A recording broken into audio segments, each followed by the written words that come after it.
Station WDWL TV in Cleveland, broadcasting from Studio 4. And we bring you the Two Grumpies, starring the grumpy old man. Oh, that would be me. And the grumpy vulture.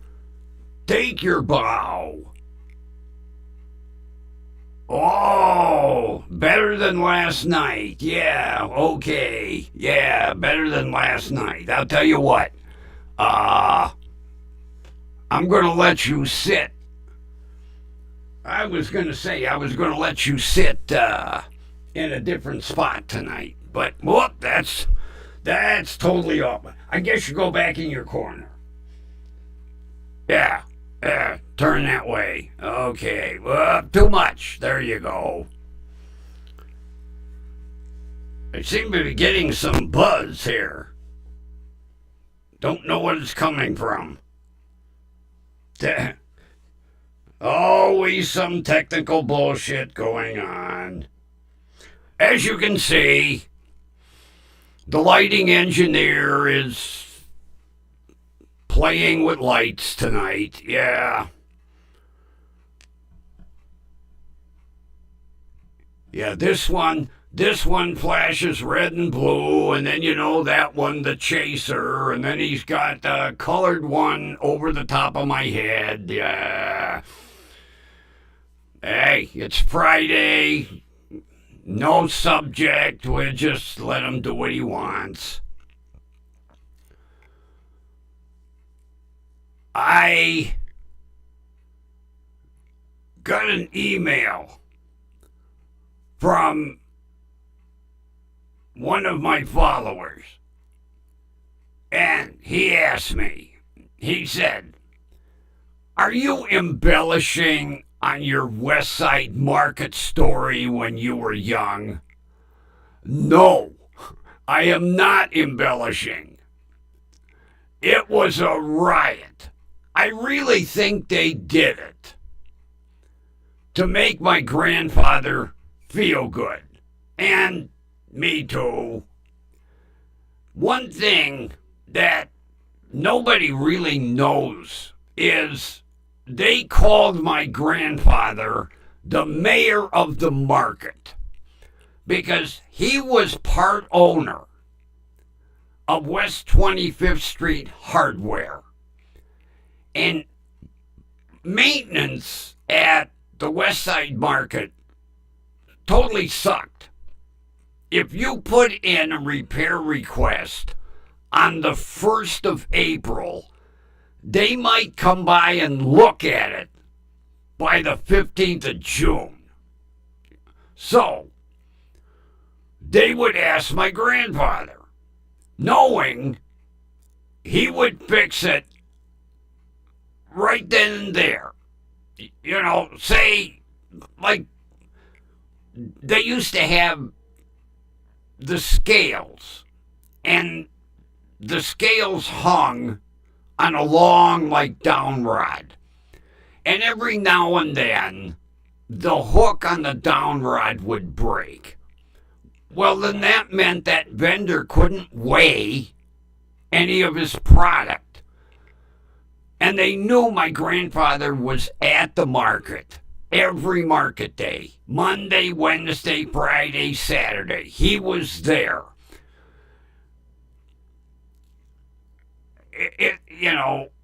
It's amazing. He would spend more time at the market than at the hardware store, but the hardware store was always covered with enough people. So they knew they could find him most of the time at the newsstand because he got free coffee. So they get, Joe, my scale broke, So he'd go back, he'd look at the down rod and go, oh, okay, hang on. He'd go across the street to the hardware store, get whatever piece, fix the down rod, and never charge anybody. Because it was always a clamp or a spring or a couple of screws, nothing expensive. So they rewarded him in merchandise. And then, when he was finally able to bring me to the market, I got rewarded. Because, my grandfather drove my mother crazy. When can I take him to the market? Well, he's only 2 weeks old. Then my first birthday. Can I take him now? What? No. So, once I was walking, and I believe I was 6. I don't know why I didn't go at age 5. I believe I was 6. Well, for 6 years, my grandfather had been showing pictures, and telling everybody at the market about the cookout, and, he was rocking his grandson or playing ball or something. So finally, when I made my premiere at the market, and then, like I say, it was like that every Saturday, like it was the first time I had ever gone to the market. It was hilarious. I mean, I'm 6 years old. I'm getting a big kick out of this. And then the older I got, the more I appreciated it. Especially at the smoky stand. But yeah, the free merchandise, just, like I say, all of his favorite, he had certain stands that were his favorite, like beef and pork and, the smoky stand and the bread stand and the butter stand and the egg stand. So, when we would go to them stands, it would be hilarious because, like we would go to the butter stand, okay? And I don't know. I would tend to believe it's the same today like it was back then. They would have this goddamn 50 or 70 pound block of butter. There would be salted butter and unsalted butter. And you'd walk up and say, I'd like a pound of butter. And it'd be like, whack, whack. And they put it on the scale. Of course, these women were doing this Monday, Wednesday, Friday, Saturday for 52 weeks out of the year. And I'll tell you what, they could nail a pound of butter by eye.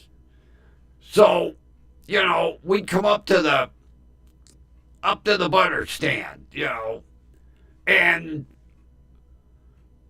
it'd be like, hi, Joe. Hi, Myrtle. How are you? Joe. What's up, Joe? I got my grandson. Really? And then they'd race around the corner of the stand and, they'd be hugging me, here's a pound of butter, okay, thank you,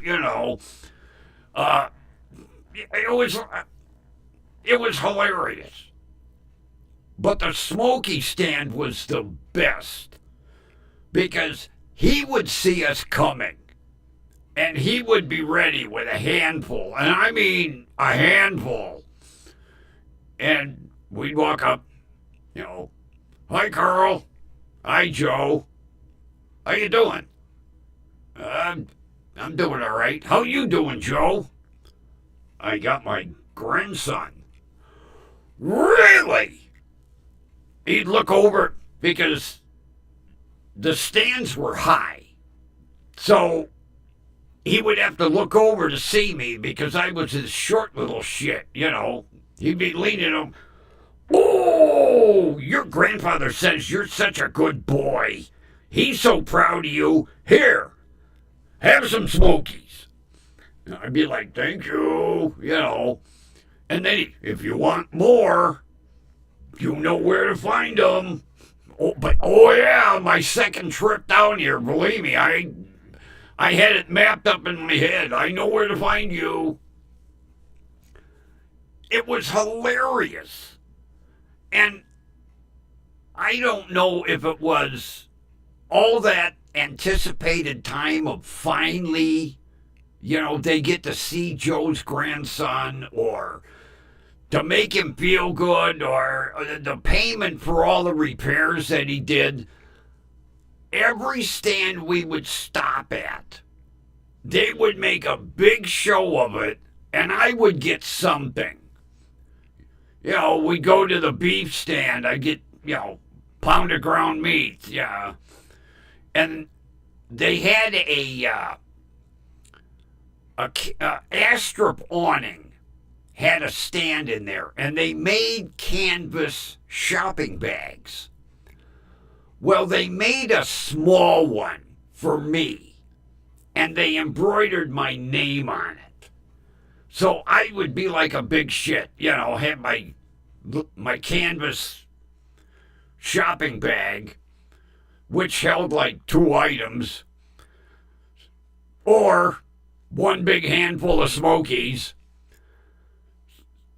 So wherever we go, and it got to be the point, like if we went to the jelly stand, they would have all homemade jellies there. And they knew that I either liked like cherry jelly or apple jelly or red raspberry jam, peanut butter. They fresh ground peanut butter right there, you know. So I would come up and it'd be like, what do you need, Joe? And my grandfather said, I think he needs some peanut butter. Hold on. Yeah, they turn the machine on, grind me the little small, like Chinese food container.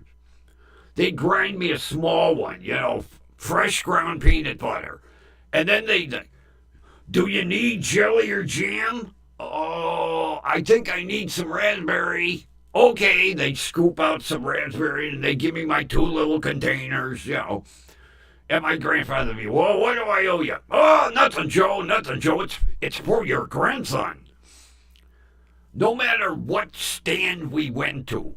And this went on until I was 12 years old, you know, 12, 13. Even older than that, 15. Because once I started driving, I didn't make that many trips to spend the weekend with, you know, my grandparents, because now, you know, I had 4 wheels. But to be, you know, 14 years old, going with Grandpa on Saturday, you know, and they had seen me grow, you know, from age 6 on up, so they could spot me because I was also taller than Grandpa. Come up to that Smoky stand and it'd be like, same thing, you know, my grandpa would come up, hi Carl, hi Joe, what's up? Of course, I'm taller than Grandpa now, so it would be like, he'd be reaching up, I got my grandson. Really? Oh, Grandpa said you're such a good boy. Here, have some Smokies. I'd be like, hey, thank you. And same thing. You need more, you know where to find me. Believe me, it's burned in right here. I could find you with my eyes closed. So, yeah, no embellishment. It was like that every single Saturday.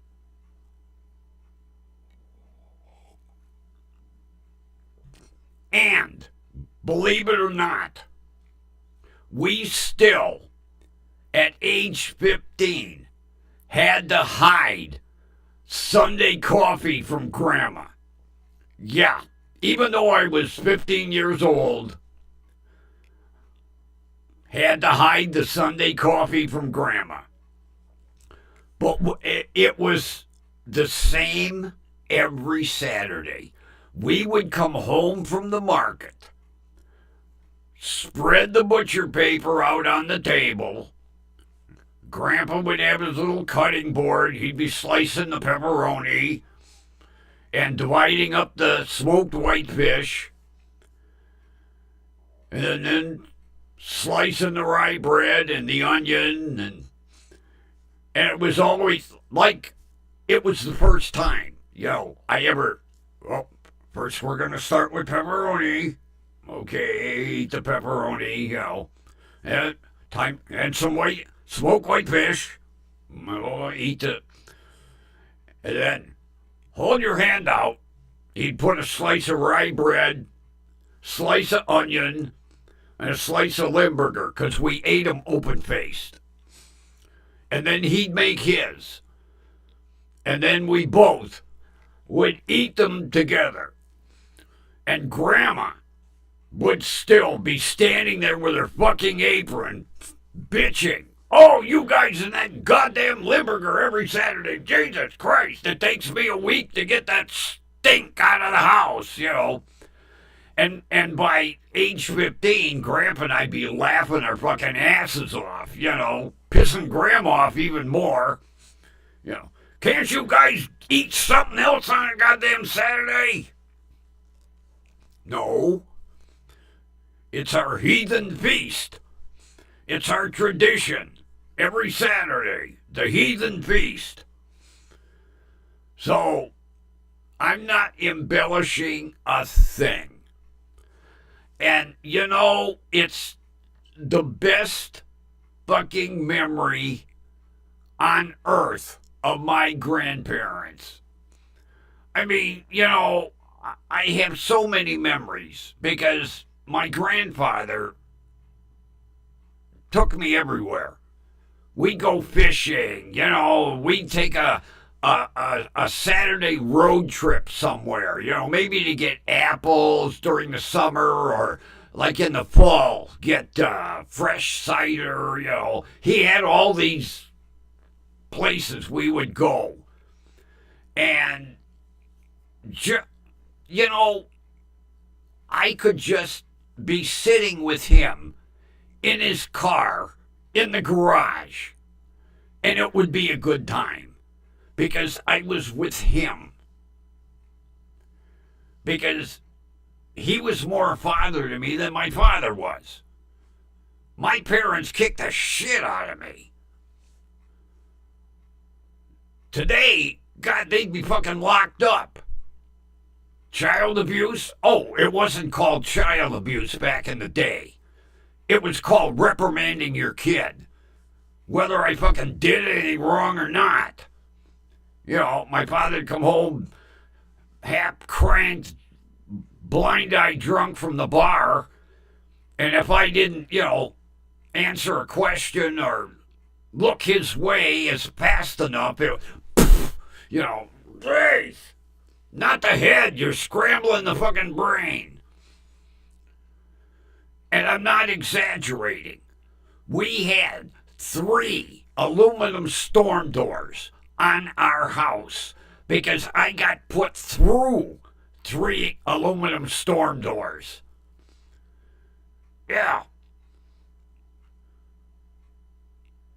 So believe me, the older I got, the more I look forward to spending that weekend with my grandparents, especially my grandfather.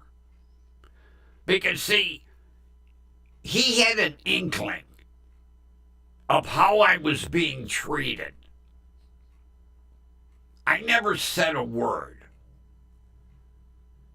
And I know my parents didn't say anything because my grandfather had kicked the shit out of my father. You know, even though my father was taller and was a Golden Gloves boxer in 47, you know. You didn't dare touch his grandson. Oh, I remember. It was like, I think, 4th of July cookout or something. And my father was getting pretty well cranked. And he told me to go in the house and get something for him. So I don't remember what the hell it was, but I forgot to bring a knife or I don't know. And he grabbed me and he backhanded me. And I remember my grandfather knocked him out of the lawn chair. And he told him, "You don't ever touch my grandson." It was like I was his personal property, you know. And I think that was the first time I ever saw my father have a little fear in his eyes. Although I don't know how my father was raised. There was never any talk about his childhood. But yeah, he knocked my father out of that goddamn lawn chair and he told him, "Don't you ever fucking touch my grandson." Well, that only stopped him from touching me in front of my grandfather. Believe me. Soon as they left, it was open game, you know. And as soon as I got my driver's license, I was hardly fucking home. I would find an excuse to go somewhere. So, yeah, I had a shitty fucking childhood. And my best memories are with my grandparents, and mainly my grandfather. Of course, you know, it always helped. I could do no wrong. Even if I did wrong, my grandfather would be just like, "Oh, come on, don't do that again." Okay. Never raise his voice. Never once even raised a finger to me. I would just get, you could tell, because he'd have that kind of disappointed look on his face, like, "Oh, come on, did you have to do that? Oh, I'm sorry." It would be like, "Hey, no smokies for you next Saturday." "Whoa! Hey, I'll wash and wax your car. How can I make it better?" There were very few moments like that, believe me. But yeah, that's why I talk so much about my grandfather. As a matter of fact, to this day, I still have his state-issued license plate. Because before he retired and bought half interest in the hardware store, he was heat and electrical engineer at the old Cleveland Psychiatric Hospital, which then got taken over by Metro. You know, it amazes my doctors when I tell them, in the old hospital, before they tore it down, I said, I was in the sub-basement and the sub-basement. I knew that hospital like the back of my hands. And I'll never forget when my grandfather showed me the electroshock therapy machine. Yeah, that was interesting. He held up those two contacts, turned that machine on, and he brought him closer, and it looked like a Tesla coil. Big arcs going across. I'm like, and they used to strap them to people's heads? Yeah. That was the fun. When he would take me down in the boiler room.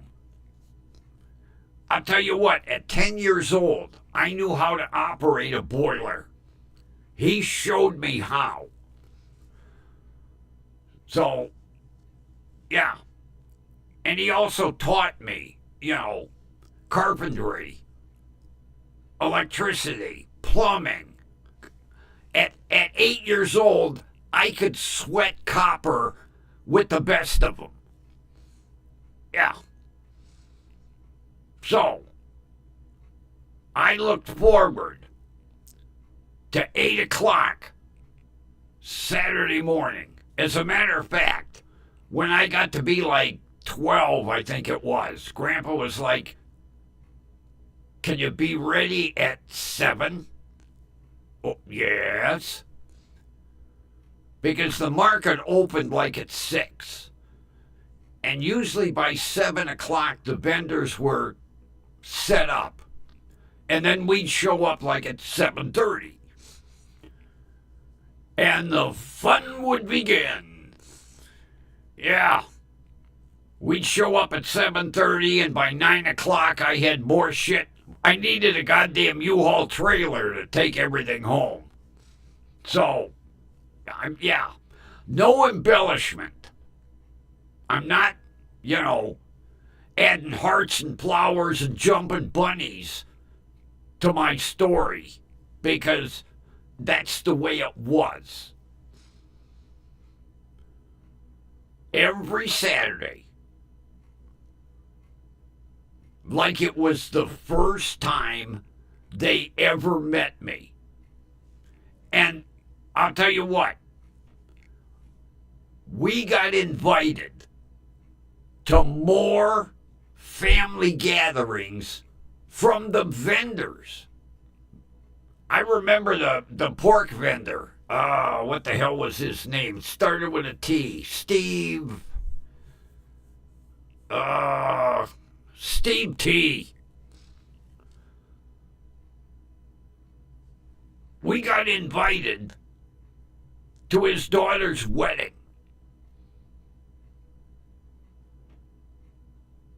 That's how much they thought of my grandfather.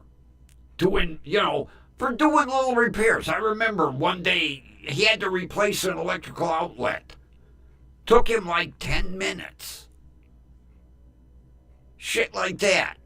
He had to put a plug on the scale because the plug broke. At the hardware store, that plug was what? Maybe 15, 20 cents. So, but if they had to wait for the city maintenance guys, they might not have use of that scale for a month. So, yeah, they appreciated him. Like I say, I don't know how many times I heard, Joe, the mayor of the market, But, the shit that yeah. And when I say, a rack of baby back ribs, yeah. I remember the one time Steve said, "Do you like ribs?" "Oh, yes." "Hold on."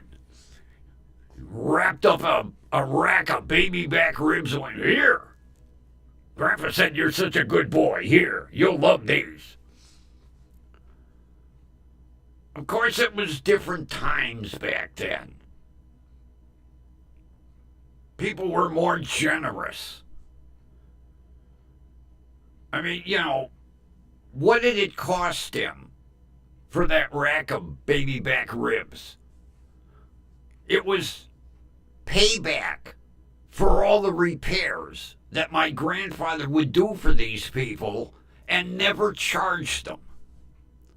I know they felt bad because he'd never take a dime. And I think once they had an outlet, me, it made them feel good because through me, they were paying Grandpa back, knowing he would let them give something to me. But he would know. He would never take anything. No. He'd say, that repair was nothing. Well, to him it was nothing. To put a plug on, on the end of a cord. They didn't have spare scales back in the day. That scale, being inoperative, put them out of business. Because it wasn't like today, prepackaged. No. Everything was fresh cut. If they couldn't weigh that product, a lot of times they couldn't open. So they appreciated it. And I got treated like a little king, believe me. But it was every Saturday. I got my grandson. Really? They'd call the help from the back. Susie, Billy, Tommy, bring your mother. Joe's got his grandson.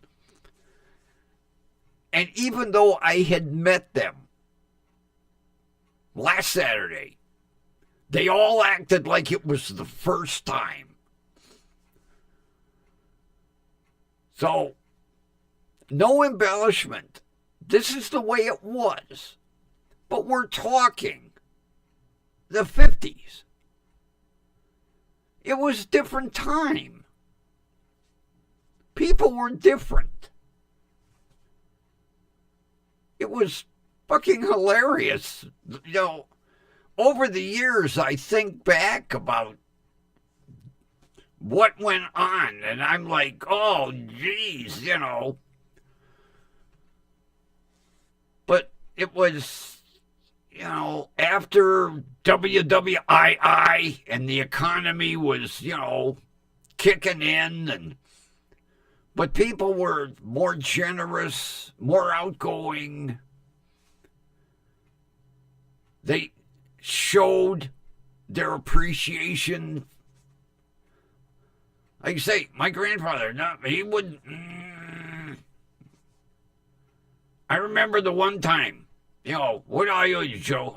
Nothing, and he stuck like a $5 bill in my grandfather's pocket. And my grandfather took it out and said, don't you ever insult me like that. When I tell you you don't owe me nothing, you don't owe me. Well, then I came along, and it was like, well, you don't owe me, but take care of my grandson. And they did. Especially around the holidays. Oh.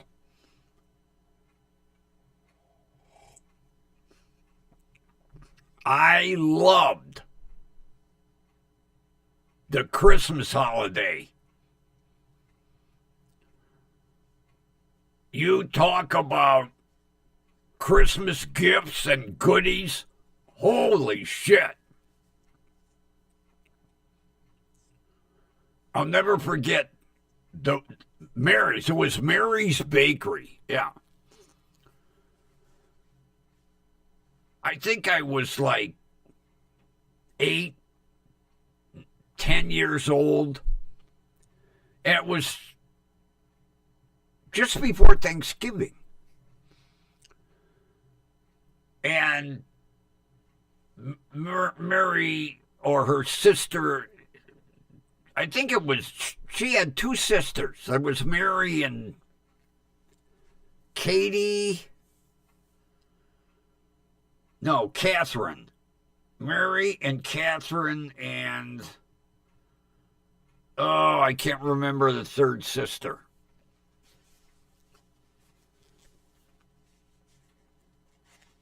And Catherine, says to me, "What is your favorite kind of pie at Thanksgiving?"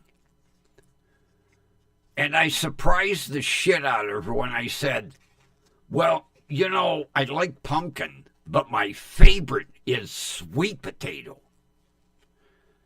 And she was like, "What, really? Okay, next Saturday, I got a pumpkin pie and 3 sweet potato pies." Yeah. Talk about a haul. Oh, jeez.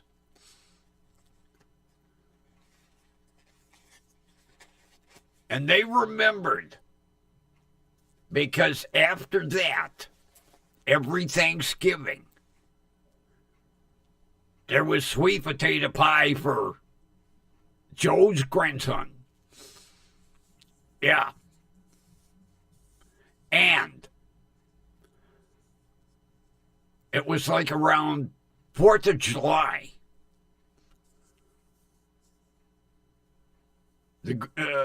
Mary asked me, "What kind of pie would you like for 4th of July?"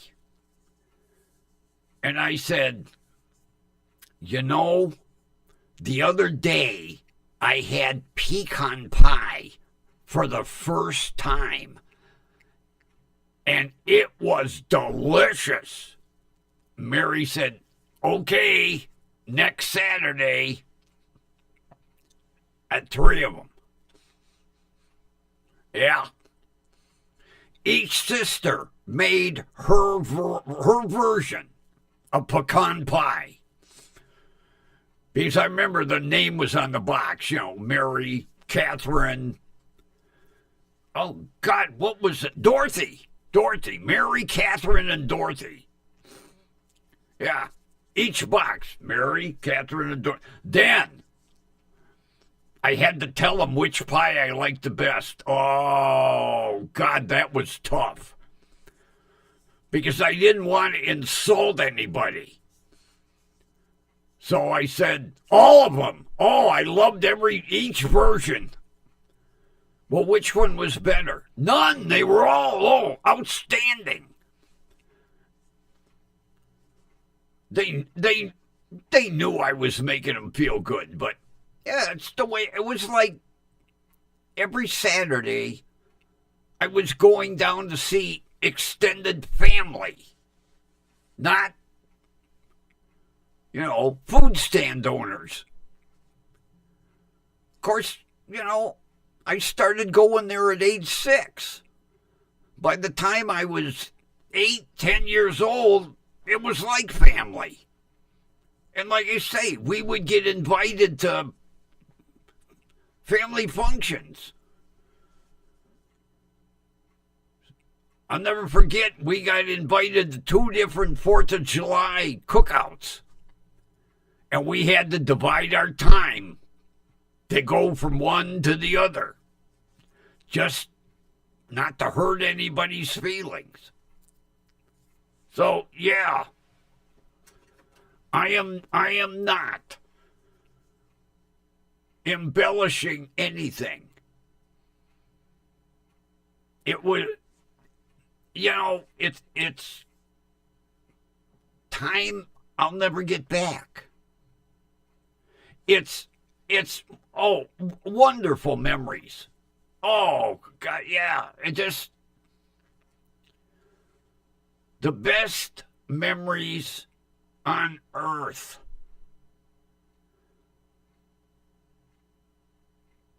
And I can't replace them.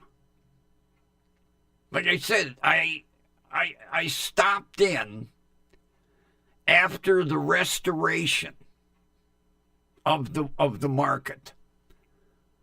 The building brought back a lot of memories, but there was not one stand that I recognized the names anymore. because people pass on. The family doesn't want to be in the business. They sell it off to somebody. Not to mention the commercialization. It's sad. If I want commercial shit, I'll go to Gigantic Eaglet. You know, the market was all fresh, cut, before your face. Not wrapped up, packaged.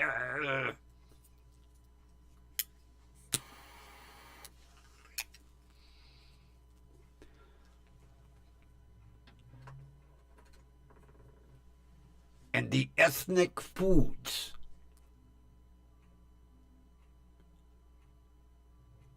I'm like I say, next spring, I'm gonna have to go down and just wander the whole market. Because you had stands that carried beef and pork and lamb and goat. And I mean, every frickin' farm animal on earth.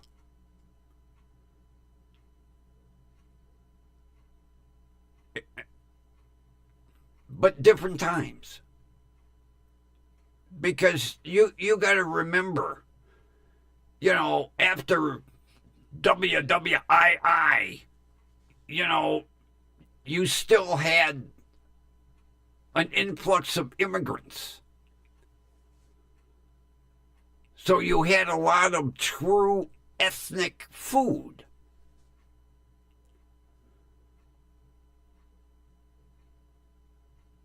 I remember, you know, you had a Hungarian meat stand and a Polish meat stand and so on. I'm trying to think the Hungarian stand. Lovashi. Yeah. The guy's last name was Lovashi. Hungarian meat products, sausage, and so on. Yeah. Lovashi.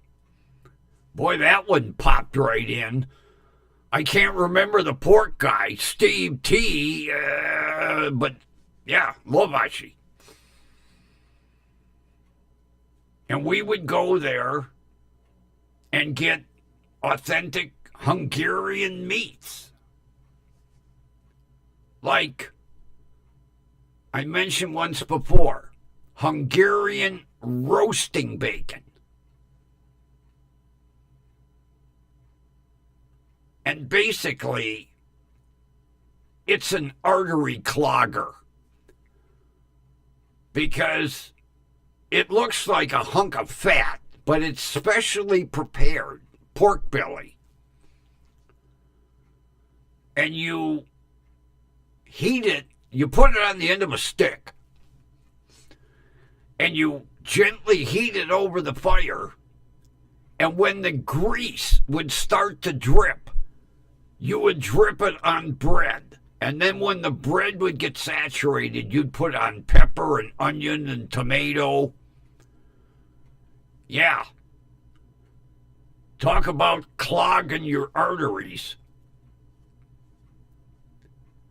Eating grease sandwiches. But oh, the best tasting grease on earth. Yeah. I would love to do that today. I don't know if there is a Hungarian meat store out on Broadway in Bedford. Kaiser Meats. Before I make a trip out there, I'm going to have to call and ask them if they still make Hungarian roasting bacon. And if they do, I will go out and get a piece. And then I'll get out the old GoPro and I'll build a little fire I'll find a nice stick and I'll show you what I did at 6 years old on up. Me and Grandpa would be around the fire pit with our roasting bacon and our rye bread and our vegetables, making bacon grease sandwiches. The best bacon grease sandwiches you ever ate. Yeah, memories. I tell kids today, and they're like, oh, you eat grease sandwiches? Well, that's the compressed version. But in a way, yes. Because you got the pork belly to the point where it would start to drip grease. And you drip it on the rye bread. And when there was enough on the rye bread, then you put tomato and onion and pepper. And then you ate it. Like the Heinz ketchup commercial when they're pouring and the ketchup, that's the way it would be with the roasting bacon. Anticipation. Oh, look, it's dripping. Oh, okay. And God forbid you would catch that bacon on fire. Oh. But yeah, that's what we would eat. Basically, grease sandwiches. Yeah. It's tough to explain. Mainly anybody Hungarian would know if your grandparents did that. But yeah, bacon grease sandwiches. Grandpa would be washing his down with a Ballantine ale, and I would have to resort to Pepsi or ginger ale.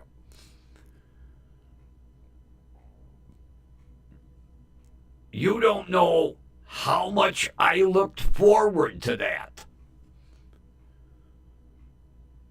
We did it during the summer when we make a fire. And we'd be at the market, and I would ask Grandpa, are we going to get some roasting bacon? Do you want to do it? What, yes. Okay. He'd get the roasting bacon, and then we had a woods where I-71 is. It used to be a woods.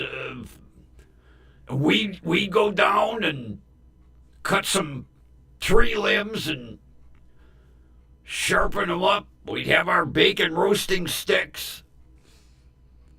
Yeah. That was my fun.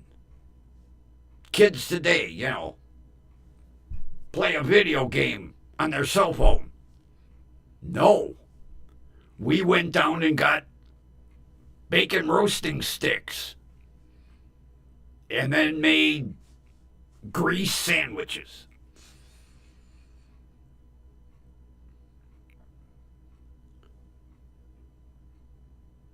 I tell my doctor about that today. He's like, oh, you gotta be fucking kidding me. I say, nope. At 6 years old, I learned how to clog my arteries. He always tells me, he said, Christ, I've been surprised you're not having bypass surgery. But yeah, I started having bacon grease sandwiches at age 6. That's the compressed version. But that's what it boiled down to. Bacon grease. The best bacon grease on earth. Good memories. Fond memories of my grandfather. And I tried to keep the Hungarian traditions alive, but kids today, I know my son, he's a millennial. He's like, oh, I ain't eating that shit.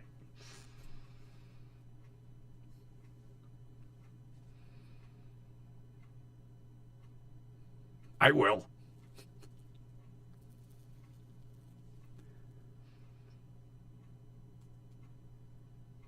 So I got to find out if there is a Hungarian meat stand at the market. I think they have a directory. I'll have to go on Gargle and see if there's a directory of stands. And if there is, I'm going to call them and say, hey, do you have Hungarian roasting bacon? And if they don't, I'll probably get, what the fuck are you talking about, Hungarian roasting bacon? We got bacon. No, not bacon.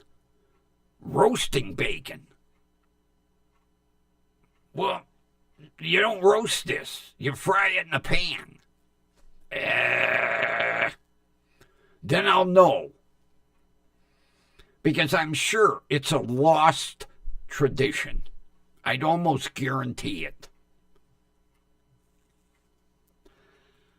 I don't think you see too many Hungarians sitting around a fire pit with a piece of bacon on a stick, dripping the grease on rye bread.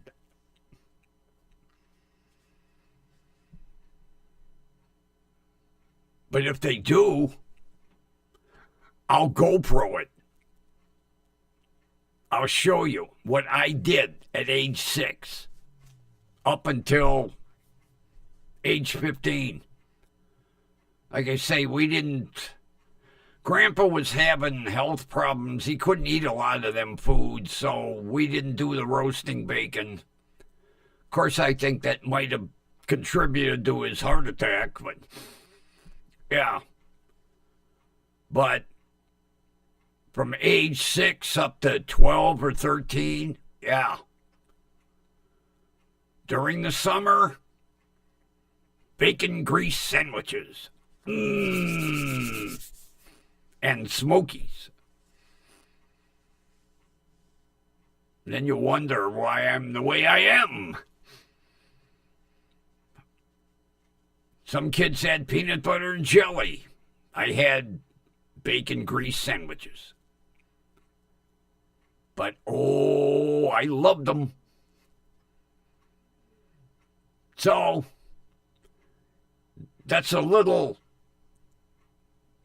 look inward in Grumpy's life growing up.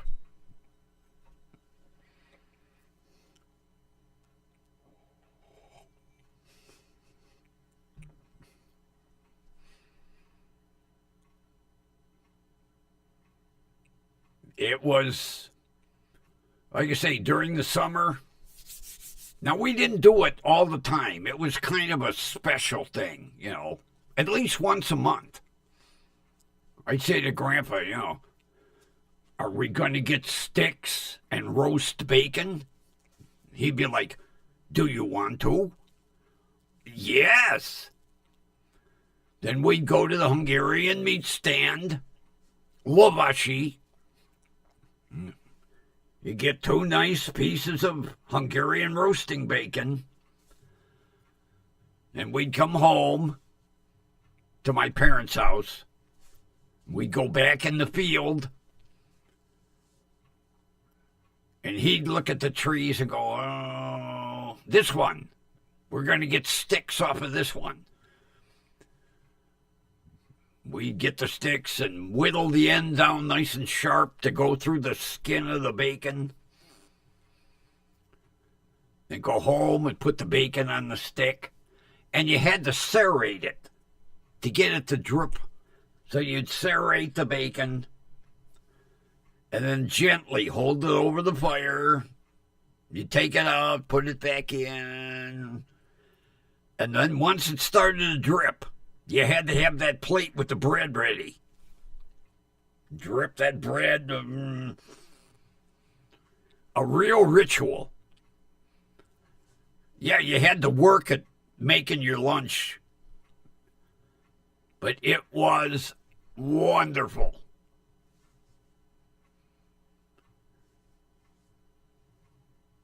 And every now and then, he would get some smoked sausage, Hungarian smoked sausage. And we'd put a piece of sausage on the end of the stick. You'd cook the sausage with the bacon, and you would get the best of both worlds. You'd get the grease off the sausage and the grease off the roasting bacon. Oh, now there was a meal. And then, of course, you ate the sausage when it got done. Yeah. A real art to making that lunch. I'll show you if I can still get the roasting bacon. I know I can get the sausage. If they still make roasting bacon, I'll make a fire and I'll set up the GoPro and I'll show you how to make bacon grease sandwiches. Everybody's out there going, oh, Grumpy, you're a sick son of a bitch.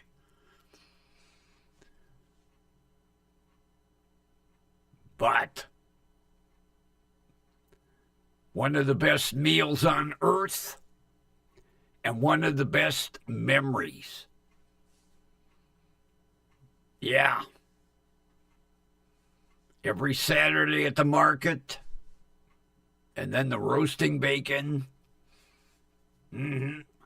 Oh, there was no such thing as fucking hot dogs. I can't remember what Grandpa used to call hot dogs.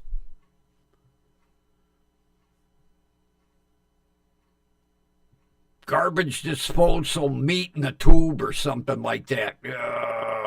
You didn't dare. Now,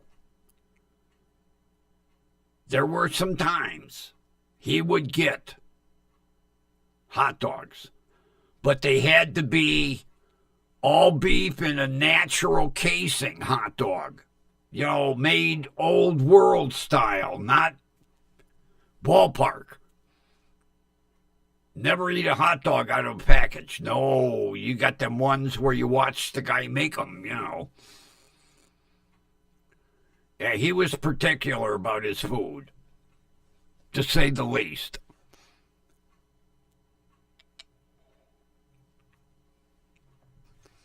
So, I hope I have answered my followers' question. Because no, I did not embellish anything. That's the way it was back in the mid to late 50s and 60s at the West Side Market.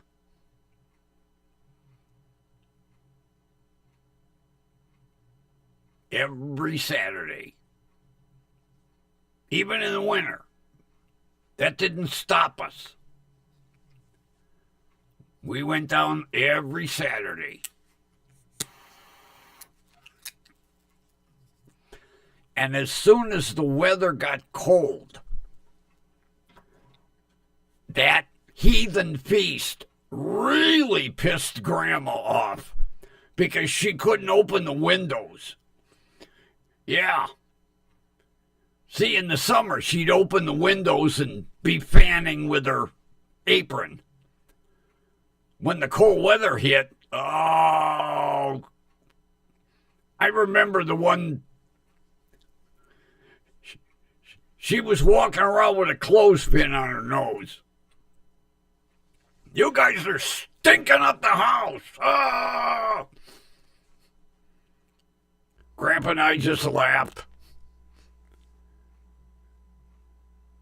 She stood by the side door, though. But she couldn't open the windows. It was too cold, and put a clothespin on her nose. Oh, she hated Limburger. Oh, God. She used to tell Grandpa, I could smell you guys leaving the market. I knew you had that goddamn cheese. Yep. What did she expect? It was our every Saturday heathen feast. No plates, no silverware. We ate off the butcher paper on the table. That pissed her off about as much as the Limburger cheese.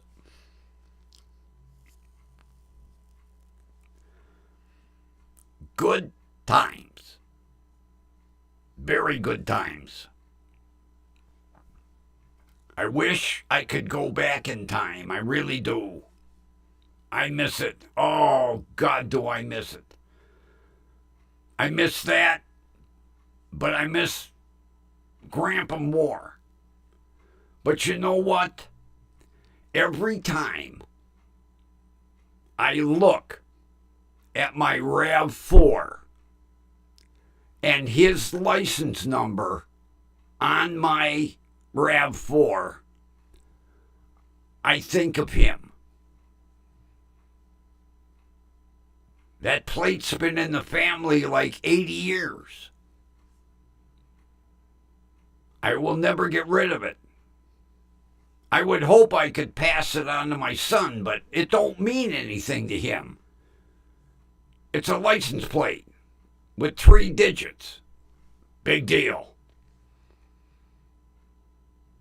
To me, it means a lot.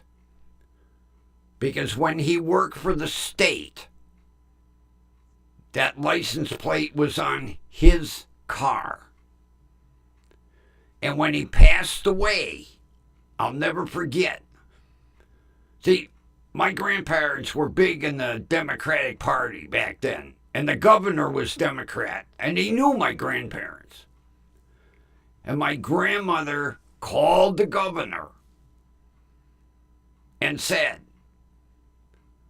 I want to give my grandson Joe's plate. How can I do it? And he wrote a fucking letter to the License Bureau. And he told my grandmother, take it into the License Bureau. And I'll never forget the eyes on the clerk's face when he went, whoa, this is from the governor. Transfer plate 2. And they did right there. No questions asked. But his eyes got like fucking hubcaps. I'll never forget. He opened it up and...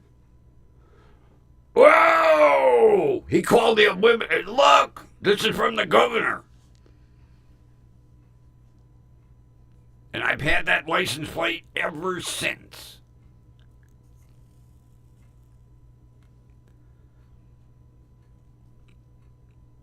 More memories of Grandpa on that car in the driveway right now. As a matter of fact, that 3 digits means so much to me. It's in my email. Everybody asks me, what these numbers mean? And I tell them, it's my license plate. Yeah, and then I tell them the story. Because, see, back in the day, certain, I'll call him an official. I mean, he was heating and electrical engineer at the hospital. Certain people got a 3-digit license plate. That's how it designated, And basically the police never bothered you either because they knew anybody with a 3-digit plate worked for the state and they were important.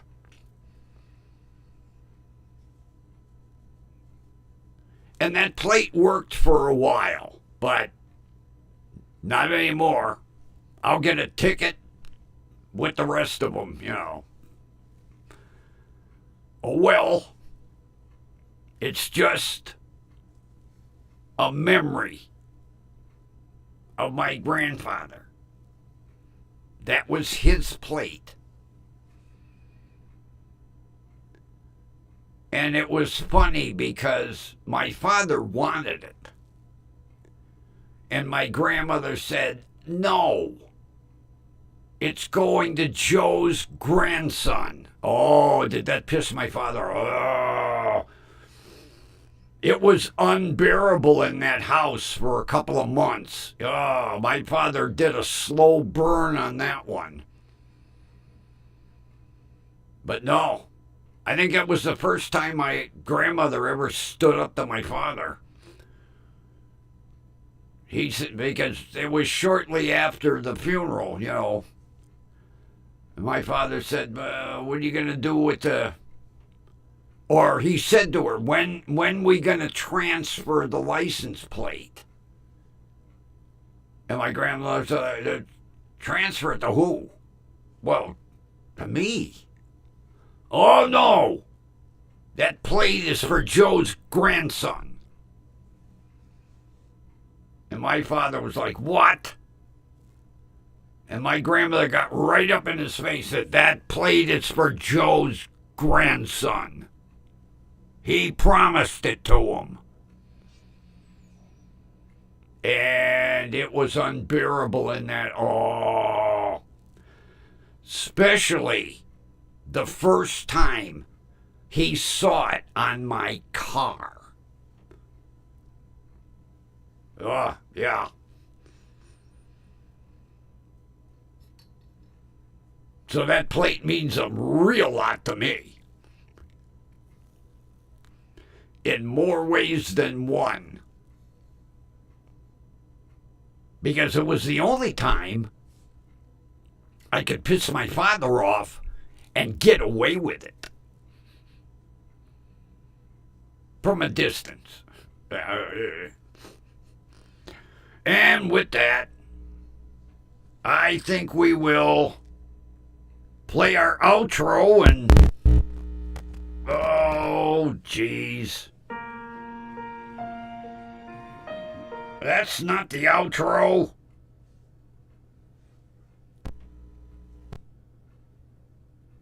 Oh, come on. For some unknown reason, why can't I find the outro? Where did I put it? I was going to move it into a folder. Now I can't remember what folder I moved it into.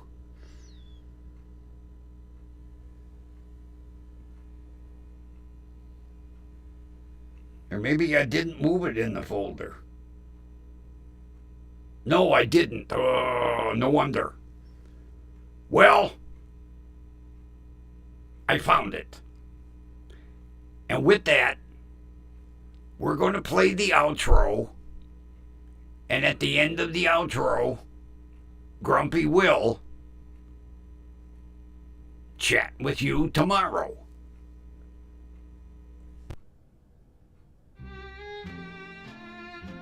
And we're going to play the whole thing.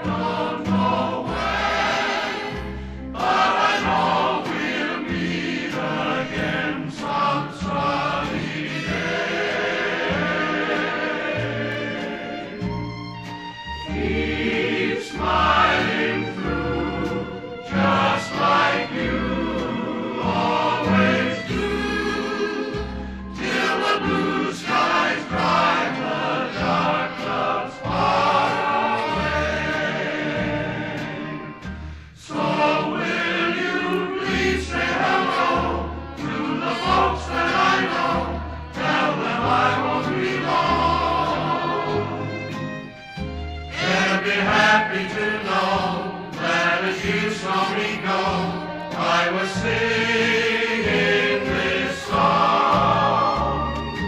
We'll meet again, don't know where, don't know when, but I know we'll meet again some sunny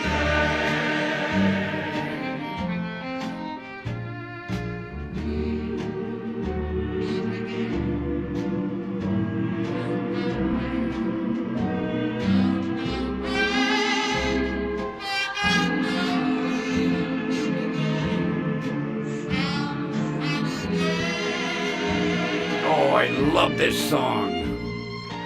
Keep smiling through, just like you always do, till the blue skies drive the dark clouds far away. So will you please say hello to the folks that I know? Tell them I won't be long. They'll be happy to know that as you saw me go, I was singing this song. We'll meet again, don't know where, don't know when, but I know we'll meet again some sunny